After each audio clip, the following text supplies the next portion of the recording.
Hello students, welcome to my channel. आज हमने basic accounting terms का जो रिमेनिंग पोर्शन है आज हमने वो कवर अप करना है। ठीक है। कल हमने जो पिछली वाली मैंने आपको वीडियो बताई थी उसके अंदर हमने 10 टर्म्स किए थे। अब जो रिमेनिंग टर्म्स हैं वो मैं आज आपको एक्सप्लेन करूँगी। बेसिक अकाउंटिंग टर्म्स में बेटा हमारा जो आज का टर्म है, जो सबसे पहला टर्म है, दैट इज ड्रॉइंग्स। अब ड्रॉइंग्स क्या होता है? ड्रॉइंग्स होता है जब एक proprietor, when an owner withdraws cash or goods from his business for personal use। जब बेटा कोई ओनर या कोई प्रोप्राइटर अपने पर्सनल यूज़ के लिए, पर्सनल यूज़ का मतलब हो गया अपने घर के यूज़ के लिए। जैसे आपको मैंने पिछले वीडियो में अपना एग्जांपल दिया था कि स्टेशनरी की शॉप है मेरी, तो मेरे को अपने घर के लिए 2 रजिस्टर्स चाहिए या 4 पेन चाहिए। तो मैंने क्या किया, उनको मैंने अपने दुकान से लिया, बिना पैसे दिए हुए अपने घर में ले गई। तो जब एक पर्सनल, जब एक प्रोप्राइटर या जब एक ओनर बिजनेस में से पैसा या गुड्स अपने पर्सनल यूज के लिए विड्रॉ करता है, उसको हम बोलते हैं ड्रॉइंग्स। नेक्स्ट टर्म है बेटा, बहुत इंपॉर्टेंट है जो नेक्स्ट टर्म है, दैट इज ट्रांजैक्शन। क्या चीज होती है ट्रांजैक्शन? ट्रांजैक्शन का मतलब होता है कोई भी काम करना। जैसे मैंने गुड्स बेचे या मैंने गुड्स खरीदे या हमने कोई एक्सपेंसेस पे किए। लेकिन बिजनेस में जो ट्रांजैक्शन का मतलब क्या होता है कि it should involve N economic activity. Economic, पैसों से रिलेटेड। बिजनेस तभी होगा क्योंकि बिजनेस का मतलब क्या है, बिजनेस का मेन मोटिव क्या होता है? प्रॉफिट। तो अगर पैसा ही नहीं है तो ट्रांजैक्शन कैसे होगी? तो हमें यहाँ पर जो अकाउंट्स में ट्रांजैक्शन का मतलब होगा कि anything which involves an economic activity is known as a business transaction और a transaction. So for example, मैं आपको एग्जाम्पल बता रही हूँ उसका। गुड्स सोल्ड और परचेज्ड और कैश और क्रेडिट। बच्चे, क्रेडिट का मतलब होता है उधार। चाहे आपने किसी को गुड्स बेचे या किसी से गुड्स खरीदे कैश में या उधार में। अगर आप उधार में भी खरीदोगे या उधार में बेचोगे तो अल्टीमेटली टाइम के बाद, कुछ दिनों के बाद या कुछ मंथ्स के बाद आपको वो पैसा वापस मिल जाएगा। ठीक है। ट्रांजैक्शन बहुत इंपॉर्टेंट चीज़ है कि transaction means which involves an economic activity. अगर इकोनॉमिक एक्टिविटी नहीं है तो it is not a transaction business के लिए। अब मान लो अगर मैंने बेटा मार्केट से कोई गिफ्ट खरीदा, ठीक है, और वो मैंने अपनी किसी फ्रेंड को दिया, गिफ्ट दिया अपनी फ्रेंड को, तो फ्रेंड और मेरे बीच में कोई इकोनॉमिक एक्टिविटी नहीं है, it is a gift. So it is not a business transaction. Business transaction जब होगा कि जिसको मैंने कुछ दिया उसके बदले मैं उससे कुछ ले भी रही हूँ। ठीक है। So that is known as a transaction. इसके अंदर एक चीज और है, social activity is not a transaction. Social activity अगर है, अगर आप किसी की हेल्प कर रहे हो या आप किसी को चैरिटी दे रहे हो तो it is not a transaction. Transaction तभी होगी जब उसके साथ एक इकोनॉमिक एक्टिविटी जुड़ा हो। ठीक है बच्चे। ड्राइंग्स हो गया हमारा, ट्रांजैक्शन हो गया। Next is purchases. अब ये जो 2 वर्ड्स बेटा हम करेंगे, परचेजेस एंड सेल।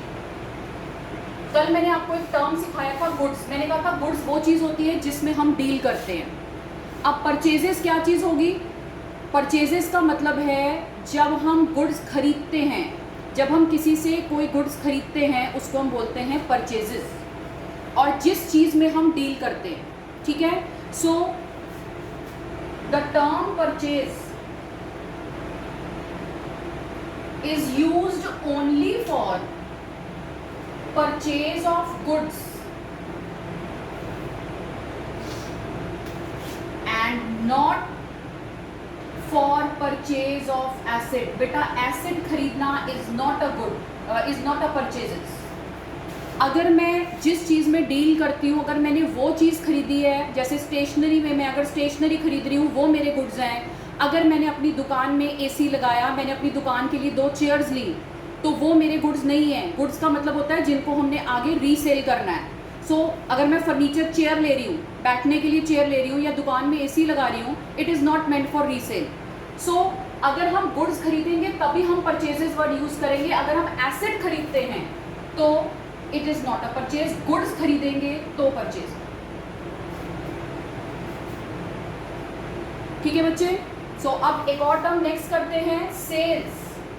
जैसे मैंने आपको अभी परचेजेस समझाया कि परचेज वर्ड किसके लिए यूज होता है, जब हम गुड्स खरीदते हैं, वैसे ही सेल किसके लिए यूज होगा, जब हम गुड्स बेचेंगे। So the term sale means transfer of ownership of goods to the customer. Customer कौन होता है, जो मुझसे गुड्स खरीदेगा।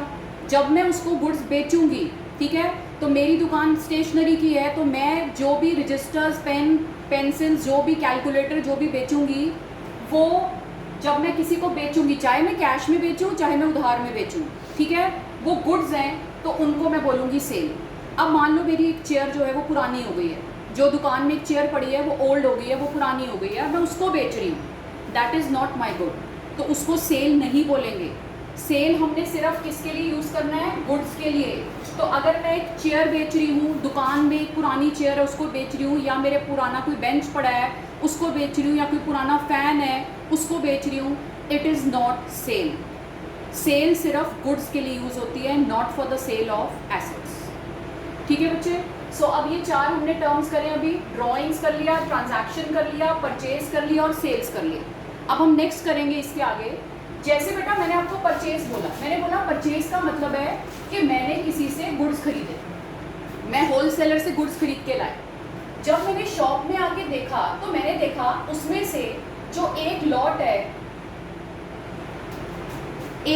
रजिस्टर्स का जो डैमेज है, जो थोड़ा सा खराब हुआ है, तो मैं क्या करूँगी, जिससे मैंने वो गुड्स खरीदे थे, जिससे मैंने वो रजिस्टर्स खरीदे थे, मैं उसको वो रिटर्न कर दूँगी, उसको वापस कर दूँगी।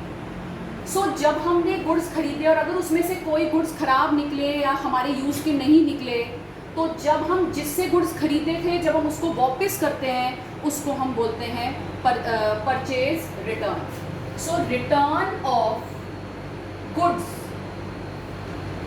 To the supplier. बेटा सप्लायर वो होता है जिससे हम गुड्स खरीदते हैं, ठीक है। So return of goods to the supplier, ये था जब हम गुड्स खरीदते हैं तो परचेज है। जब इसमें से कुछ गुड्स नहीं ठीक लगे या ख़राब हुए तो हमने वो गुड्स सप्लायर को जिससे ओरिजिनली खरीदे थे उसको वापस कर दिए, उसको हम बोलते हैं बेटा परचेज रिटर्न। परचेज रिटर्न का एक और नाम होता है जो आगे जाके बहुत ज़्यादा यूज होगा, and that is return outwards. Return outward, ये परचेज रिटर्न का एक और नाम है, रिटर्न आउटवर्ड। अब मैंने आपको बोला परचेज से रिलेटेड परचेज रिटर्न है, वैसे ही सेल्स से रिलेटेड सेल्स रिटर्न है। सेल्स रिटर्न का मतलब है जब हम सेल करते हैं बेटा, हमने किसी कस्टमर को बेचा, अब वो कस्टमर घर गया, उसको लगा भाई आपने जो मुझे सामान बेचा उसमें से भाई एक रजिस्टर ठीक नहीं निकला, या एक पेन चल नहीं रहा, या एक पेन ब्रोकन है, तो वो मेरे पास दोबारा आएगा, वो कहेगा कि ये आपने जो मैंने आपसे खरीदा था ये ठीक नहीं है, तो ये आप मेरे से वापस ले लो। तो सेल रिटर्न होगा when a customer returns the goods back। Customer कौन है, जिसको हम गुड्स बेचते हैं। अगर उस कस्टमर को उसमें से कोई गुड्स ठीक नहीं लगे, वो घर के जाके उसने देखा, तो वो अगले दिन हमारी शॉप में आएगा, वो कहेगा भाई ये गुड्स आपके ठीक नहीं थे, ये आपको मैं वापस कर रहा हूँ। तो जब एक कस्टमर हमें गुड्स वापस दे देता है उसको हम बोलते हैं सेल्स रिटर्न। जैसे परचेज रिटर्न का दूसरा नाम होता है बेटा रिटर्न आउटवर्ड, सेल रिटर्न का दूसरा नाम होता है रिटर्न इनवर्ड्स। Return inwards. ठीक है बच्चे, यहां तक क्लियर हो गया आपको। अब next stock. What do you mean by stock?